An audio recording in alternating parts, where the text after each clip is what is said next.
So I've been very interested in Assassin's Creed Red updates because since this initial reveal, or I guess announcement trailer, we really haven't seen much of anything. They did this little thing back in the summer, or I guess right after summer, September of 22 is when they last dropped this. And it just shows the ninja jumping up with a hidden blade, the smoke effect, and that's it. That's all we got. It's coming out this year, though. It's finally happening. It's coming out this year. And I am pretty intrigued because the last time we had this big of a gap between major releases was between Assassin's Creed Syndicate in 2015 and Assassin's Creed Origins in 2017. That was only a couple years, and it was primarily because they had the Assassin's Creed movie in 2016 that was supposed to serve as the Assassin's Creed thing for that year. While they took some extra time to kind of revamp everything and make this big, huge open world adventure game. And it, honestly, I think it was time well spent. Assassin's Creed Origins, granted, I am a fanboy for ancient Egyptian stuff, but I really thought it was really impressive and a total reworking of the formula. Now, with this, we don't know a whole lot of details because they haven't shared much of anything. However, there are, of course, typical Ubisoft job listings and postings, things you can infer from statements from designers and stuff. Ubisoft has had press releases where they've described certain things, and then also information about the game just based on who's making it. So AC Red is being developed by Ubisoft Quebec, and Ubisoft Quebec, these guys are the same ones behind Assassin's Creed Odyssey and of course, Immortals Phoenix Rising. They also worked on Syndicate before that. So it's the guys behind Syndicate, Odyssey, and of course, The Fractured But Whole, which you can't forget about. I mean, that's one of the most important games of our generation. So they have made extremely massive RPG games. They also previously did the dual protagonist thing with AC Syndicate that I think worked pretty well. And they're reportedly doing the same thing again with this game. They're going to be doing two protagonists where you can try either which one and play through the game with them. So very intriguing. Very intriguing. I personally really like Ubisoft Quebec. I thought Odyssey was, as an Assassin's Creed game, not very good. As a like an open world adventure game, fantastic. I mean, people forget, it was nominated for Game of the Year against Red Dead Redemption 2 and against God of War 2018.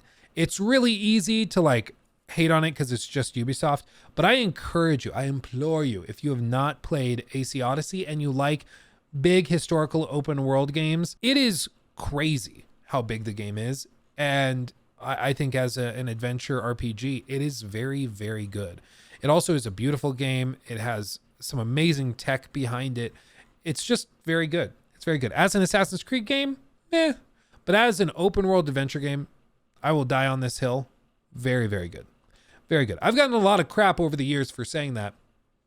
And it feels like just recently people have kind of come around and been like, actually, it's pretty good.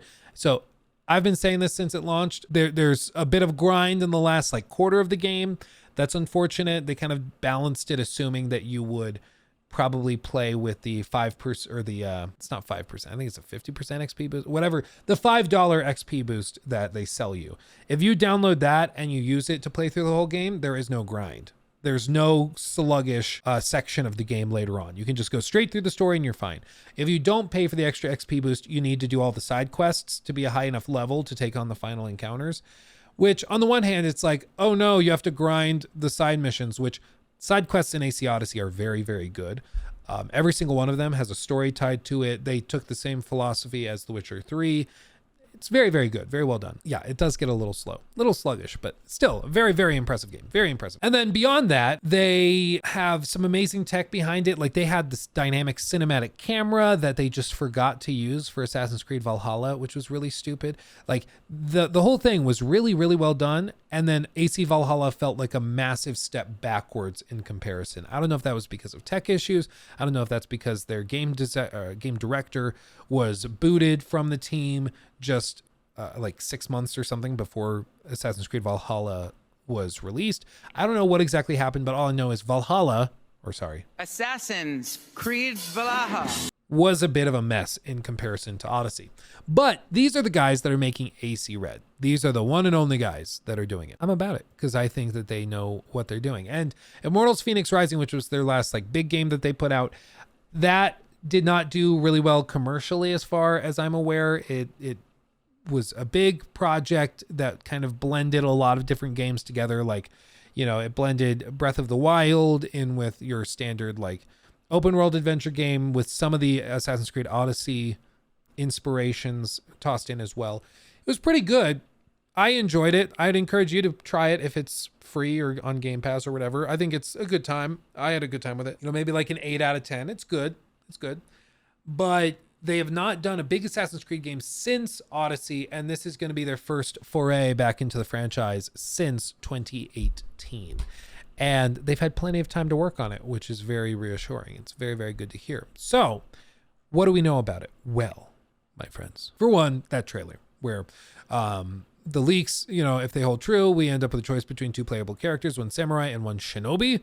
Also, Joraptor, whenever we talk about this on the podcast, he calls, I'm American, I always go ninja because that's just how it sounds to Americans, I guess. That's how we say it. He calls it ninja.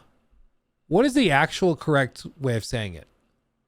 Because I feel like if I start going, yeah, and I'm going to play as a ninja, I feel like people are going to make fun of me.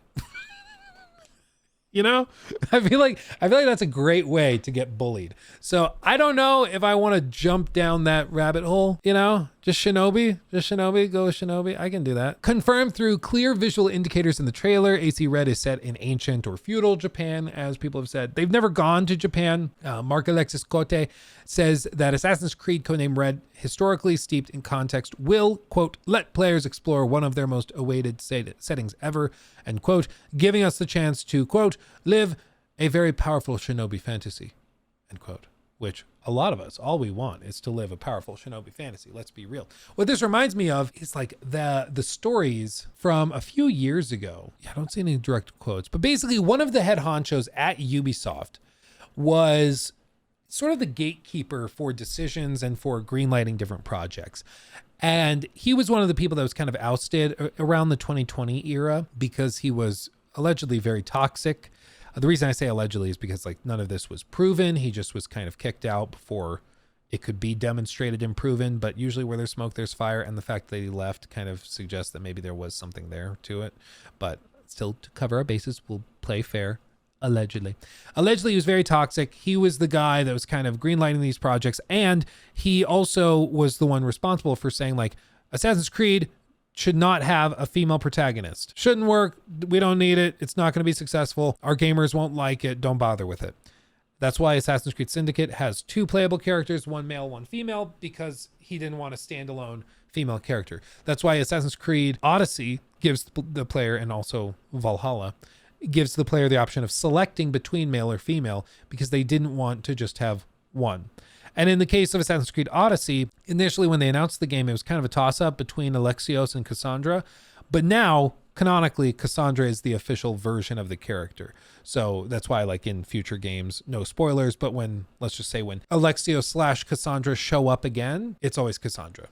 So I'll avoid spoilers and I won't get too specific, but still. But that's why, that was designed that way. One of the other things he said is that he did not think that they should ever go to Japan with Assassin's Creed. In his mind, it was overdone. Everybody was doing it. And then also, because fans started to expect it, it wouldn't be that satisfying if they were to go to Japan. So he's the one that shut that down for so long. Once he left, shockingly, we start to get much more clear acknowledgement of female protagonists. The developers are much more open to it. They become the official versions within the lore. And then also, they start working on an Assassin's Creed game set in Japan. So it's always funny. Like, this is why I've said it's important to understand that, like, at a lot of these companies, there's usually like one guy that is standing between your dream game getting made and being shut down. Like at Warner Brothers, there's one guy at the top of the heap that's responsible for Suicide Squad. He could have shut it down because he's the responsible party for all the interactive entertainment, or he greenlights it and makes it happen. And same thing with Ubisoft, same thing with PlayStation. There's usually one guy that's in that chair that's making the final decision on all of this stuff. And he has employees and team members that are making arguments for why this could work or this wouldn't work. And so he's trying to make informed decisions. But there's usually just one guy that it all lands on. And if that one guy has a particularly rigid opinion one way or the other, usually you see the downside of it, which in this case was that he held up going to Japan for a very, very long time simply because he didn't think it made sense. He didn't like it. And that's it. So he seems to be the guy that was holding all of this up. Once he left, everything started going through and they were good to go. And sorry, everybody, if I have to keep muting to like cough and clear my throat. I do have a really bad ear infection, apparently. I'm on antibiotics for it. So they go on. Beyond this, Assassin's Creed Codename Red is in development with Ubisoft Quebec. The studio cut its teeth creating expansions for AC3 and Black Flag, impressing the powers that be enough that it became the first studio outside of series creator Ubisoft Montreal to be handed the reins of a mainline installment. They went on to lead development of 2015's AC Syndicate and Odyssey, and while it's unclear how AC Codename Red has been in development or how long it has been, we do know that Jonathan Dumont will be returning as creative director, a role which he fulfilled on both AC Odyssey and Immortals Phoenix Rising. So, same director as AC Odyssey, same team as AC Odyssey, makes me think that this potentially takes it probably takes a form very similar to AC Odyssey. That would be my expectation. When you're trying to figure out, okay, is this more of an Assassin's Creed Mirage? Is this more of an Assassin's Creed like Valhalla or Origins, or is it more of an Odyssey? It's going to be more of an Odyssey. Probably a big open world that's massive. It's probably built out with the same tool set as Odyssey. So cool dynamic cinema or cinematic camera for every interaction. So every side quest, every conversation with an NPC gets the nice cinematic camera and camera angles, just like Odyssey, just like Baldur's Gate 3, just like The Witcher 3. So we're going to get all of that. It also probably means that it's a full-on RPG. So there's going to be lots of character customization, lots of weapon customization, or at least build customization. And also potentially branching stories and narratives with quests that have multiple outcomes, different ways of solving the puzzles and quests in question. So I'm really ecstatic for it. I'm really excited for it. I think Mirage was a fun little romp in the old school AC hay, but you know, it's the kind of game you play for 20 hours and you're good. And that's kind of where I am after Mirage. I'm good. I hope that they greenlight another game for Bordeaux to work on that's perhaps maybe a dedicated standalone game with a full budget in the stealth genre of AC. But this one's going to be more like Odyssey. So it's going to be very interesting to see how it plays out. Origins over Odyssey, gang. Yeah, they're two different types of games. I like the gear and equipment system, I think, in Odyssey a bit more now that I've had time to like settle on it. Origins is fine, but it's a little clunky. It's not as fluid as Odyssey's is. I feel like Odyssey's is built out a little bit better. And I also love just a lot of the little quality of life improvements they made with Odyssey, like the cinematic camera, like every side quest having a story associated with it.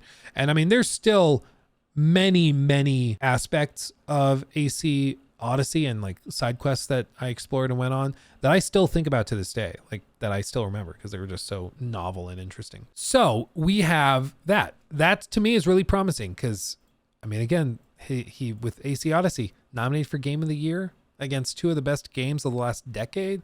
It's pretty good. I'm interested.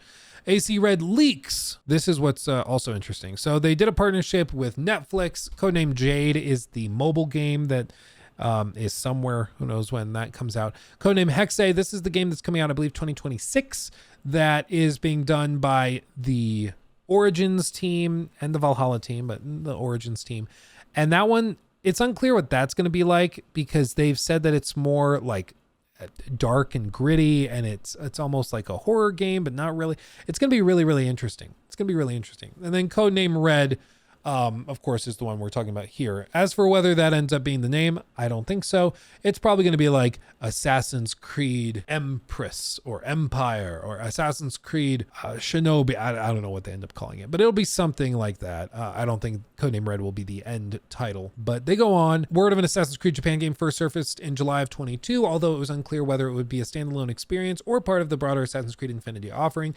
We now know that Assassin's Creed Codename Red will be the next major installment of the series, although at the time it set the internet on fire.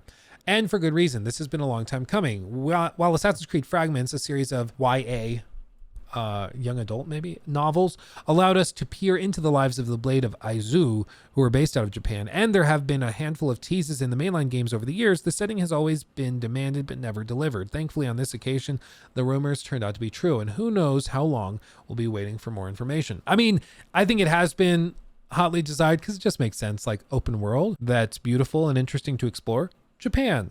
And then also, our characters are all about stealth and assassinations. Shinobi. Ninja, right? Like, it just makes sense. It just makes sense. Lines up perfectly. And I think I get why they were initially saying that it's a little on the nose. Like, it's very clear. Yeah, go to Japan for your Assassin's Creed game. I get it, but still, it's on the nose because I think it works well. The most recent rumors have come from an undisclosed inside source via Insider Gaming, who has an amazingly positive track record with all this. If the leaks hold true, we can expect to choose between 2 playable characters in Codename Red, a samurai or a shinobi. Whether the character selection will work seamlessly, or rather similarly, to Odyssey and lock in your choice for the game's duration, or if we'll be able to swap mid-game, we aren't yet certain. In the announcement trailer, you can see the female samurai character, and according to Insider Gaming, the unseen shinobi is understood to be an African refugee who learned the way of the creed. And the leak seems to have been in some way ratified by a LinkedIn leak from an Assassin's Creed writer when he posted an image of a female samurai brandishing a katana. It was also accompanied by a stylized logo for the new installment. At the very least, it seems to be a prototype branding that is liable to change in the final product when the game is expected to launch in 2024. Playing as samurais or shinobis, it makes sense that an earlier leak from Insider Gaming let slip that Codename Red will hone in the stealth gameplay that will encourage the open world map exploration and RPG gameplay while still encouraging the open world map exploration and RPG gameplay. With all of this, it's like, it's going to be a very interesting game because, again, they could go the route of Odyssey and you just pick shinobi or pick samurai, you play through the whole game like that, and that's it. I personally think they're going to go more the AC Syndicate route. I've heard some rumblings suggesting that that's the case, mainly because you have the stealth-focused character and the melee brute force focused character, and being able to put them both in combat encounters and missions together can create some really interesting dynamics. It's one of my favorite things about AC Syndicate is that you can go through a mission and, like, at times it'll be just an Eevee mission. Sometimes you'll swap to Jacob Fry, but you can, like, pair the two together. So you can have a stealth bit over here where she's doing something, and then you switch to Jacob and then he goes over and does that, and then you switch and do this stealth section to open up this door. He goes in and bashes these heads over here, and then she sneaks over here. There's ways that you can pair them together in a really cool way, and I think it just makes too much sense to do that. For them to, like, go the other direction would just be very, very bizarre. So I don't get the idea that they're going to give you the option of, like, melee or stealth. You choose at the beginning of the game and you're locked in forever for the whole gameplay. I don't think that they're going to do that. I think they'll let you switch between the two. There will probably be some missions that are dedicated to her, some quests dedicated to him, and you can swap between them. And some missions will just leave it open-ended. You can play with whichever one you like or find more comfortable to use, and you can just go that route. If AC Red looks as good as Star Wars Outlaws, it would be really awesome. Yeah, so the interesting thing, I think the Assassin's Creed games use Anvil. It's why all of those Assassin's Creed games kind of look very similar. The NPCs all look very similar, and it's because it's using all the same engine. But Ubisoft has 2 engines at their disposal. Snowdrop, I believe is what it's called, and the Anvil engine as well. And I don't remember if Outlaws uses the Snowdrop engine. It does not use the Anvil engine. So I don't think they'll look that similar, visually at least. I don't think they'll have a lot of the same bells and whistles. So just to be clear about that, they're going to look different. I also don't expect AC Red to necessarily be like the best looking game of the year, but I do think it's going to be a good looker. Bear in mind, it's been like 3 years since we saw the last mainline Assassin's Creed game. We haven't really seen many visual upgrades. AC Mirage had a couple of little, like, knobs twisted and altered, but it was basically Valhalla, just with a couple of extra, like, resolution boosts and stuff, and that was about it. But AC Red is going to be a totally revamped version of the engine used in Odyssey, and I'm ready for it. I'm buckled up and ready. So I agree, if they look similar and if they can compare, that would be awesome. But my guess is that, my guess is that they're going to be just a little incomparable. Little bit. Didn't Anvil get upgraded? Yeah, all of these engines get upgraded, but just like we saw with Starfield, just because you put another number next to an engine doesn't mean it's a different engine or that it's totally changed. I think the Anvil engine is an amazing engine that has amazing data streaming tech, that's very, very fascinating. They've always just blown me away with how good their data streaming tech is. And with Snowdrop, it also seems to be the case that they have really good tech for that. But with this, I mean, they're just two different tool sets entirely. So we'll see. They've definitely made upgrades to Anvil, but we just don't know what those are because we haven't seen them. We've seen the upgrades to Snowdrop with Avatar Frontiers of Pandora and with Star Wars Outlaws, and it's pretty clear that those upgrades were pretty sizable and pretty impressive. Whether the level of upgrades we get with AC Red are on that level, or if it just looks like Mirage, but maybe a little bit better, like subsurface scattering and stuff like that, who knows? But that's what's partially exciting, is that we just don't really know what the deal is. Like we don't know those details yet because we haven't seen it. And my guess is people were asking me, when do you think we see the next thing of AC Red? I don't see any reason for them to do it before the summer. I mean, honestly, it's probably coming out this fall. Everybody kind of accepts that. If they shared it like in maybe at a week or two, they just randomly drop trailers and stuff, I don't know what that achieves other than getting ahead of leaks that could happen. But in the past, Ubisoft has tried to kind of push people to watch their Ubisoft Forward event in the summer around when E3 used to be. So I think they probably do that. In the week before the event, I would guess that there's probably a lot of leaks. There's probably a lot of stuff that comes out that reveals everything. And then they drop the trailer early because everything's leaking. You know, that's what I would expect. But still, yeah, I would expect stuff to probably leak at a time, but I still think they're pushing for a summer window. He took my thing. Red flag.